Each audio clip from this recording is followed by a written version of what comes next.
And welcome everybody to another edition of the GSMC Football Podcast brought to you by the GSMC Sports Network.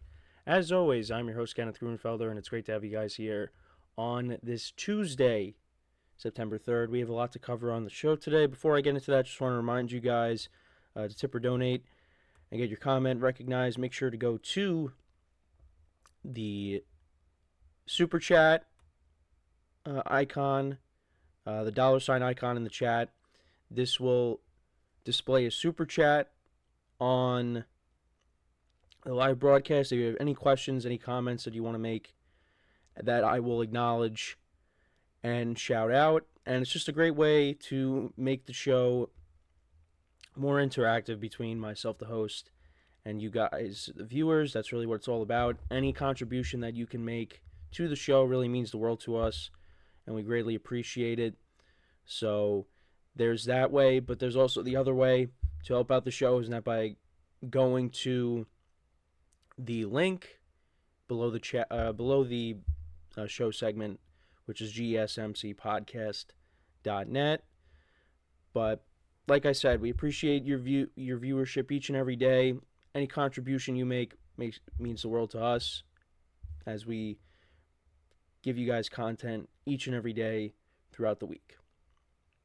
So, with that being said, let's get into what we are going to discuss for today. So you saw a little snippet of it, as I had that one of my standings predictions up there. So we're going to start off the show. We're going to talk about the Miami Dolphins, where they kind of fit amongst the contenders in the AFC, and why some people believe that they're not a serious contender in the AFC. So we'll talk about that. We'll also talk about the Cowboys. Are they in for a regression year?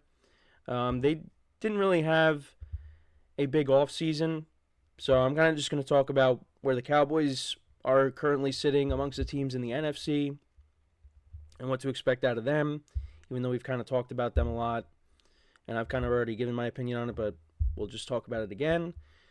Then in the third part of the show, we'll talk about a couple of quarterbacks ahead of their Week 1 matchup. We'll talk about Jordan Love and Jalen Hurts, the expectations for them going into the 2024 season, what kind of years that they're going to have, and who's more likely to win MVP this year. So we'll get into that. Eagles and Packers play on Friday night in Brazil. Then in the fourth and fifth parts of the show, we'll talk about the NFC West. So I'll do my standings predictions for that, even though you kind of already saw it. And then we'll do my AFC East standings predictions, because I want to get these in before Thursday. So we're doubling up on the standings predictions. So let's get into the first topic now, which is talking about the Miami Dolphins. So last year they went 11-6. They made the playoffs, but they played in that frigid weather in Kansas City, and they ended up losing that game to the Chiefs. But according to league coaches and executives surveyed by The Athletic, the Dolphins are not widely viewed as Super Bowl contenders within the NFL. And I wanted to talk about that. So where do I kind of view the Dolphins amongst Super Bowl contenders? I don't think they're in that first tier of teams. Well, I think the Chiefs are kind of in the class of their own. But when you look at some of the other teams in the AFC, I wouldn't put the Dolphins ahead of the Ravens. I wouldn't put them ahead of the Bengals with a healthy Joe Burrow. The Bills, I know their roster has kind of changed, but they have made it to a championship game within the last few seasons. I'm trying to think of who else. I mean, look, when we get to the AFC East standings predictions, I do have the Jets finishing higher than the Dolphins. So, might have to put them ahead. The Dolphins, though, they have the talent. I just, when it comes to their talent, they have it.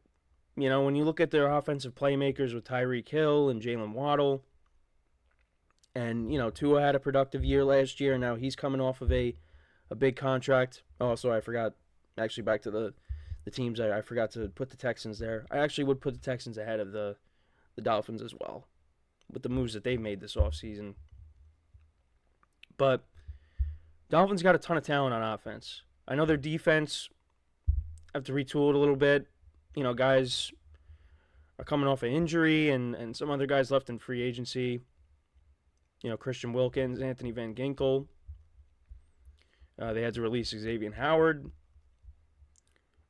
So, defense is going through some changes. But they got the talent. The problem is, when they get to late in the season, and they get off to fast starts. But late in the season is when things kind of crumble. And also the fact that Mike McDaniel in his 2 years as a head coach for the Dolphins, they're 0-2 in the playoffs. Now, context does matter, because when you go back to the first playoff game, there was no Tua.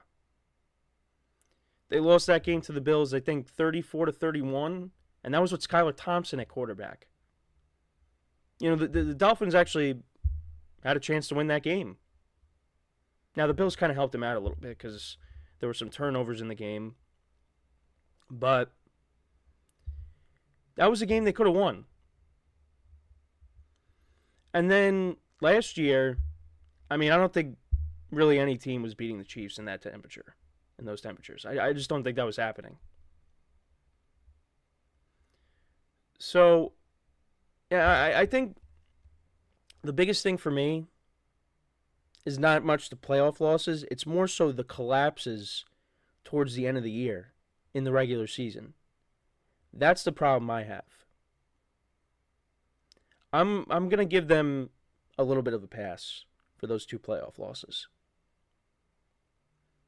Also, it was against the Bills and the Chiefs.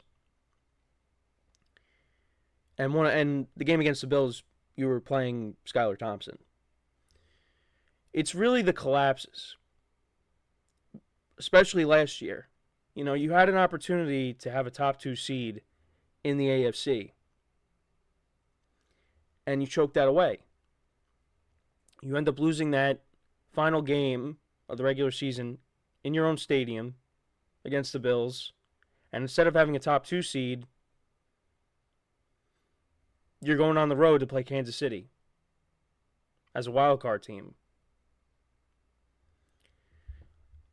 And the other thing, too, is, as my camera starts to act up here, the other thing, too, is their record against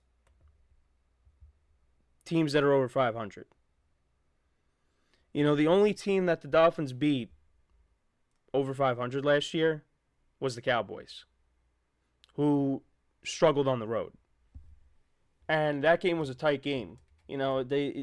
Jason Sanders, I believe, kicked a game-winning field goal. Other than that, you go up against... All right, well, that didn't work. Other than that, you go up against the Ravens. You go up against the Chiefs in the regular season in Germany. And, you end up... You don't win those games. You got swept by Buffalo twice. The Eagles before their collapse. Man, my camera just does not want to work. The Eagles before their collapse. I'm trying to think of who else. Who else I'm missing. But they just struggled against teams that were over 500. So that's really where the criticism comes from. I would see the collapses and the record against better teams. That's really where my criticism will come. Not so much the playoff losses. Now, do they deserve some criticism for that? Yeah. But let's see if this team can finish with the higher seed and you got these better teams, coming to their stadium, how they fare. Because again, they lost to Buffalo at home, but they lost to Buffalo at their stadium. The final score was, I think, 48-20, whatever it was. You got blown out by the Ravens. Well, when they played the Chiefs in the regular season, that was in Germany. But the Eagles was also on the road. But in order for them to be true Super Bowl contenders, they got to be able to beat these teams. And Tua had a nice year last year, but you're taking Patrick Mahomes over him, you're taking Lamar Jackson over him, you're taking Josh Allen over him, you're taking Joe Burrow, CJ Stroud. They didn't play against the Texans, but I think they do play each other late in the season, I believe.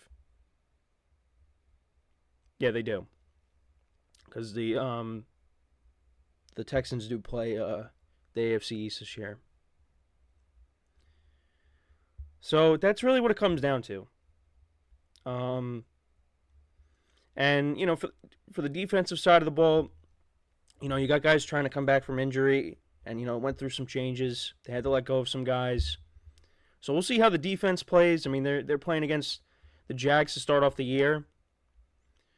We'll see what kind of season the Jags have after their late season collapse. The Jags really collapsed. That was a team that was 8-3. And they missed the playoffs. They finished the season 9-8. So it's going to be interesting, but that's really where, when it comes to the Dolphins, that's where the criticism comes from for me. Go out there and beat these better teams, and you get off to these fast starts, but continue that.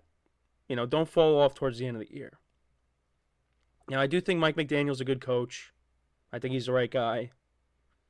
So let's see. But the talent is there. Now they just got to go out and execute. So, but when it comes to them being AFC contenders or Super Bowl contenders, they're a little bit lower on the totem pole. Now, when it comes to the playoffs, they should be a playoff team. But we'll have to see how it all plays out. But let me know what you guys think about the Dolphins. How do you see them performing in 2024? We're going to take our first break. When we come back, we will talk about the Cowboys and if they're in for a regression year. So, with that being said, stick around, and we'll be right back here on the GSMC Football Podcast.